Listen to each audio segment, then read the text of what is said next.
मोहतरमा मैडम साहिबा, चेयरमैन साहब, आपका शुक्रिया। मैं इस मसवदे क़ानून के ख़िलाफ़ बोलने के लिए खड़ा हूँ और मुझे किसी एक नौजवान ने कहा कि जब आप इस मसवदे क़ानून पर बोलेंगे तो हमारी तरफ से इस ऐवान को पैगाम दीजिए इस शेर के ज़रिए कि डरा रहे हो भंवर से तुम इन दीवानों को जो अपनी नाव में तूफ़ान लेके चलते हैं।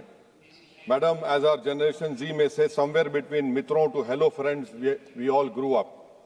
2024 में मैडम नीट और नेट लीक्स का पेपर लीक हुआ। वजीर आजम ने Radha Kishan high level committee बनाया, नहीं मालूम वो कहाँ गई रिपोर्ट जब तक आवाम को दस्तयाब नहीं है। अब वजीर आजम ने नीलंकनी हाई पावर टास्क फोर्स बनाया। अब यही मौसूफ थे जिन्होंने UADI का आधार प्रोजेक्ट बनाया।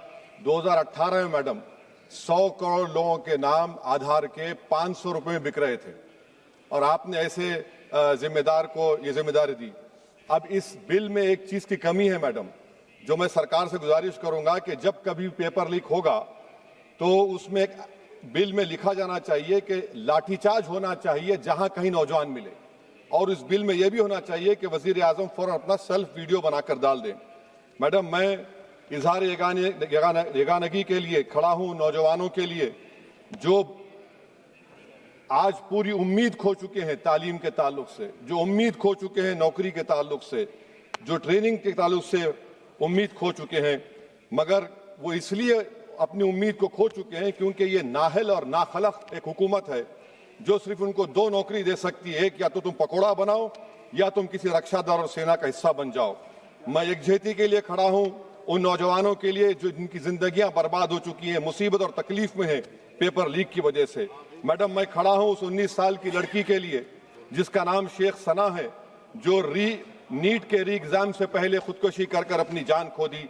मैं पूछना चाहता हूं सरकार से कि क्या कानून बदलने से, सेल्फी वीडियो बनाने से, इस्तीफा लेने से, स्पेशल टास्क फोर्स और स्पेशल कोर्ट बनाने से क्या सना अपने माँ बाप को वापिस आ जाएगी? ये सरकार को जवाब देना है।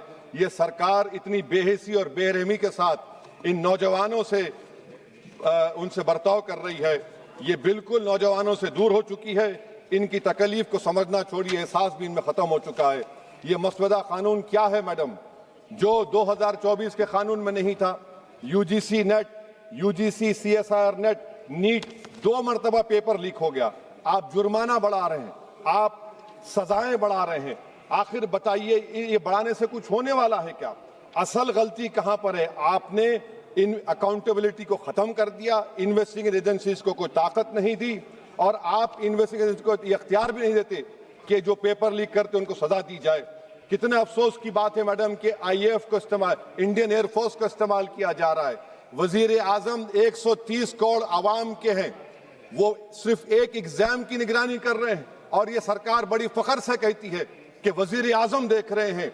एयरफोर्स को इस्तेमाल किया जा रहा है। क्या एयरफोर्स को एक जमहूरी मुल्क में एक सिविलियन काम के लिए इस्तेमाल किया जाएगा? इससे बड़ी शर्मिंदगी और शर्म की बात नहीं हो सकती है कि एक सरकार किसी, और ये क्या बताता है मैडम कि ना वजीरों पर भरोसा है, ना वजीर आजम पर भरोसा है, तो फिर इसीलिए हम इंडियन एयरफोर्स को इस्तेमाल कर रहे हैं। मेरी आपसे ये बोलना ये है कि स्पेशल टास्क फोर्स क्या है, हाई लेवल कमेटी क्या है? पूरा सिस्टम खराब हो चुका है, पूरे सिस्टम को बदलने की जरूरत है। मैडम, फास्ट ट्रैक कोर्ट 2019 से अब तक 1100 करोड़ रुपए फास्ट ट्रैक कोर्ट में खर्च हुए हैं, और अब तक 2,45,000 केसेस चल रहे हैं। तो ये फास्ट ट्रैक कोर्ट का ये जादू की छड़ी तो नहीं है जो आप बेच रहे हैं जनता के सामने आकर। Madam, the total number of exam leaks from 2002 to 2025 with a candidate count above 1 lakh in each is 45. The number of cases that led to conviction abysmal low। सिर्फ 2 लोगों को सजा हुई है मैडम। NTA क्या है?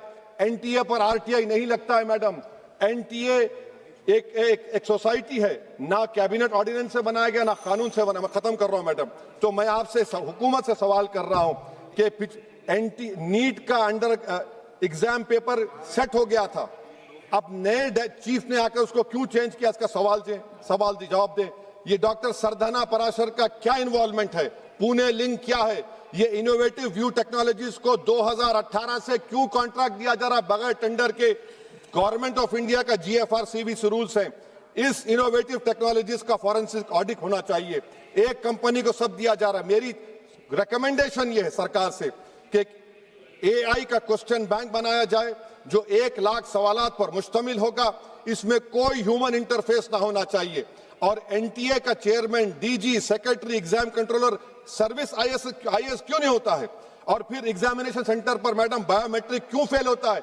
जब बायोमेट्रिक फेल होता है तभी जाकर ये पेपर लीक होता है। और मैडम इसमें विजिल ब्लोअर्स का, मैडम खत्म कर रहा हूं, इसमें विजिल ब्लोअर्स का कोई जिक्र नहीं है।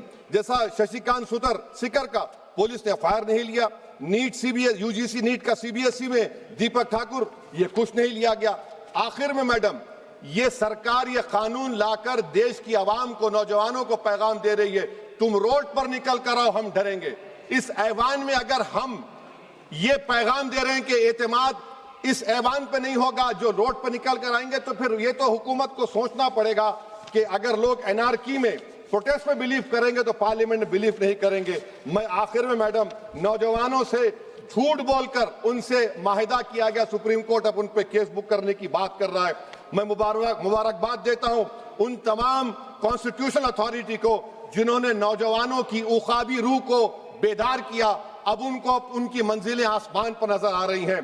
तो मैडम जो नौजवानों को यहाँ पर अनाप शनाप बक रहे थे, उन्हीं नौजवानों की तरफ से मैं पैगाम दे रहा हूं, किसी को अपने अमल का हिसाब क्या दें, सवाल सारे गलत थे, जवाब क्या दें। मैं ये जो जुल्म किया गया है, पैलेट गन मारकर, मैं खत्म कर रहा हूं, पैलेट गन मारकर 4 लोगों को उनके जिस्म पर मारा गया।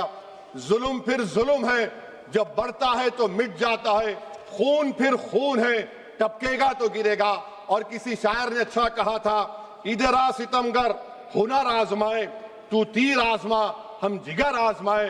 आप नौजवानों को छोड़कर उनको अपना रिश्ता खत्म करके आप अगर हुकूमत करना चाहते हैं आइंदा 2.5 साल, तो मैं बड़े एतमाद के साथ कह रहा हूं कि आपकी मिस गवर्नेंस की वजह से कहीं खुदा ना खास्ता जो पड़ोसी देश में हुआ वो हरकत यहां पर ना हो जाए। उस आफत की दावत आप दे रहे हैं, ये इसीलिए मैं इस बिल की मुखालिफत करता हूं। मैडम सिमरत कौर बादल जी।